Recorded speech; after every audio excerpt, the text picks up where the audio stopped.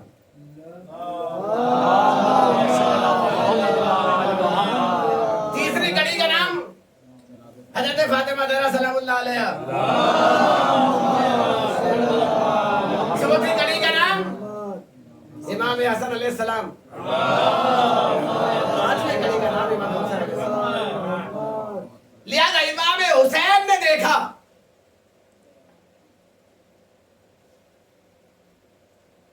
کہ میرے نانا کو بھی شہید کر دیا. یہ نہ سوچے کہ رسول کی وفات ہوئی, رسول کو بھی زہر دیا گیا. اب یہ اور بات ہے کہ رسول کا قاتل منظر عام پہ نہیں آ سکا. شہر کی دیواریں اتنی بلند ہوئی کہ قاتل کو چھپا لیا گیا. مگر آج دنیا کہتی ہے کہ صاحب حسین سے مدینہ چھڑوایا گیا. نہیں, حسین سے مدینہ نہیں چھڑوایا. کس میں طاقت تھی عباس کے ہوتے ہوئے جو حسین سے مدینہ چھڑوا دے؟ اما مدینہ بنائی حسین کی وجہ سے تھا. جس میں حسنین مسکرائے ہیں تو مدینہ بنا ہے. مگر رسول کے نواسے کی حیثیت سے حسین ابن علی جان رہے تھے, سمجھ رہے تھے. حسین سے زیادہ حالات کو کون جان سکتا تھا؟ حسین جانتے تھے کہ نور اول میرا نانا ہے, یاسین میرا نانا ہے, مزمل میرا نانا ہے. ارے حسین سے بڑھ کر اپنے نانا کو کون جان سکتا تھا؟ دنیا اپنے برے ناناؤں کو یاد کرتی ہے, حسین اپنے اچھے نانا کو کیسے بھول سکتے تھے؟ حسین نے دیکھا کہ میرے نانا کو شہید کر دیا. قاتل کا نام نظر یہاں پر نہیں آیا. میرے بابا کو شہید کیا, قاتل کا نام منظر عام پر نہیں آیا. ابن ملجم تو ایک چہرہ ہے, پیچھے کردار اٹھا کے دیکھیں. فاطمہ زہرا کا دروازہ گرا, پہلو شہید, محسن شہید ہو گیا, پہلو پر جلتا ہوا دروازہ. شہزادی کی شہادت ہوئی. قاتل کے نام کتنوں کو یاد ہے؟ شہر کی دیواریں بلند ہوئی, قاتل کو چھپا لیا گیا. امام حسن کو زہر دیا گیا. زہر دینے والے بھی مدینے میں, زہر دلانے والے بھی مدینے میں, مگر قاتل کا نام منظر عام پر نہیں آ سکا. حسین نے دیکھا کہ شہید مجھے بھی ہونا. جس طرح سے قاتل اب تک چھپتے چلے آئے ہیں, ویسے ہی میرے قاتل کو بھی چھپانے کی کوشش کی جائے گی.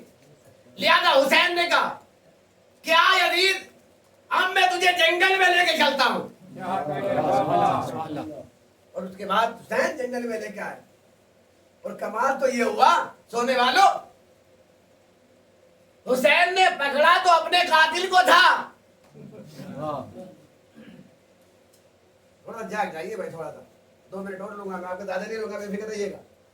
حسین نے قاتل تو اپنا پکڑا تھا, مگر قاتلوں کے چہرے بے نقاب ہو گئے. نانا کا قاتل بھی پکڑا گیا, بابا کا قاتل بھی پکڑا گیا, اماں کے قاتل بھی پکڑے گئے, بھائی کا قاتل بھی پکڑا گیا. اب آپ کہیے صاحب یہ کیسے؟ جس طرح مرنے والوں کا خاندان